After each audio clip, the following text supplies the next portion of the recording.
আমি তো জুলাই সনদ বাস্তবায়ন নিয়ে কোনো আইনি জটিলতা, সাংবিধানিক কোনো জটিলতা আমি দেখি না। বিশেষ করে ঐক্যমত্য কমিশনে প্রসঙ্গ যেটা এসেছে সেটা হচ্ছে এর বাস্তবায়নটা কিভাবে হবে। এটাকে সংবিধান সম্মতভাবে হবে নাকি এমন কোনো আইনি কাঠামো, সাংবিধানিক কাঠামো তৈরি করা হবে যেটাকে সংবিধানের উপর স্থান দেওয়া হবে, এটা হলো মূল বিরোধ। সুতরাং বিএনপি সহ বড় রাজনৈতিক দল তারা কিন্তু বারবার বলছে যে আমরা অবশ্যই এটা বাস্তবায়ন চাই এবং এই জুলাই সনদকে অবশ্যই সাংবিধানিক স্বীকৃতি দিতে হবে। সেটি আমাদের বিদ্যমান সংবিধানের 150 অনুচ্ছেদ এবং 4th তফসিল অনুযায়ী ক্রান্তিকালীন ও জরুরি যে অবস্থা, সেই অবস্থা অনুযায়ী ইতিপূর্বেও আমাদের সংবিধানে এই ধারাটি সংযোজন করে কিংবা সংশোধন করে করা হয়েছে, তেমনটি করা যেতে পারে। এবং আমি মনে করি সেক্ষেত্রে জুলাই সনদের সাংবিধানিক যে বাধ্যবাধকতা এবং তার যে আইনি বাধ্যবাধকতা, সেটা ক্ষেত্রে আমি কোনো বাধা দেখি না। এখন যেটা হয়েছে যে এই মোডাস অপারেন্ডি এখন কীভাবে হবে, সেটাকে জুলাই সনদের বাস্তবায়নকে এখনই সম্ভব কিনা অন্তর্বর্তীকালীন সময়, যেখানে বাংলাদেশে পার্লামেন্ট নাই, যেখানে সামনে একটা নির্বাচন। আমার অভিমত হচ্ছে যে আমরা যেহেতু এই সরকারটি সাংবিধানিক প্রক্রিয়ার মধ্যে দিয়ে চলছে এবং এখানে বড় অস্ত্র হচ্ছে সুপ্রিম কোর্টের একটি মতামত 106 অনুচ্ছেদ অনুযায়ী, যার ভিত্তিতে রাষ্ট্রপতি অন্তর্বর্তীকালীন সরকারের শপথ পড়িয়েছেন। তারাও নির্দলীয় তত্ত্বাবধায়ক সরকারের যে শপথ, সেই শপথ তারা গ্রহণ করেছেন এবং সাংবিধানিক প্রত্যেকটি প্রতিষ্ঠান, সুপ্রিম কোর্ট সহ সব কিছু কিন্তু সংবিধান মোতাবেক চলছে। সুতরাং আমার মনে হয় জুলাই সনদকে বাস্তবায়ন করতে আমাদের 5ই আগস্ট 2024-এর যে আমাদের ছাত্র জনতার গণ আন্দোলন, সেই গণ আন্দোলনের সাংবিধানিক স্বীকৃতি দেওয়ার জন্য বিদ্যমান সংবিধানের মধ্যে সে কথাটি আছে।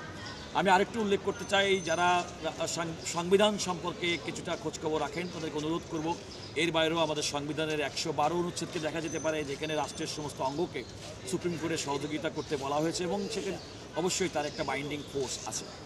আর যেহেতু এইটি একটি সংবিধানের সংশোধনের প্রয়োজন পড়বে এবং শুধুমাত্র এই জুলাই সনদই নাই, 5ই আগস্ট 2024 থেকে বর্তমান অন্তর্বর্তীকালীন সরকার কিংবা পরবর্তী সরকার গঠন পর্যন্ত এই সময়কালটাই কিন্তু আমাদের সংবিধানে কিন্তু সংশোধন করে এটাকে কিন্তু একটা র্যাটিফিকেশন করতে হবে, অনুমোদন দিতে হবে।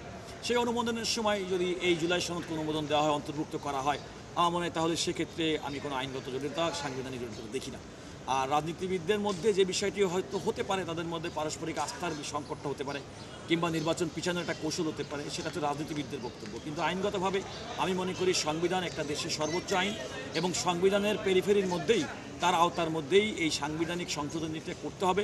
জুলাই সনদকে অন্তর্ভুক্ত করলে কখনো সংবিধান বিষয়ে কিংবা এই সংশোধনের বিষয়ে প্রশ্ন উঠবে না। প্রশ্ন উঠলেও হয়তো আইন এবং আদালতের কাছে সেটি গ্রহণযোগ্য হবে না।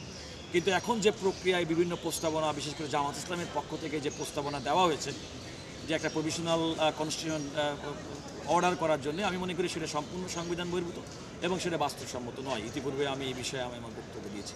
আমি মনে করি যে রাজনৈতিক নেতৃবৃন্দ যদি ঐক্যমত্য হন যে আগামী যেই সরকার গঠিত হয় তারাই এই জুলাই স্পিরিটকে ধারণ করবেন, এই সনদকে বাস্তবায়ন করবেন এবং সবাই মিলে করবেন, যেমনটি আমাদের 91 সালের নির্বাচনের সময় জনাব শাহাবুদ্দিন আহমেদ তৎকালীন প্রধান বিচারপতির ক্ষেত্রে হয়েছিল, তেমনটি হলে এটিও করা সম্ভব। আমি এটা খুব বড় ধরনের জটিল কিছু মনে করি না। সাংবিধানিক প্রক্রিয়ার মধ্যেই, আমাদের সংবিধানের মধ্যেই এর সমাধান রয়েছে।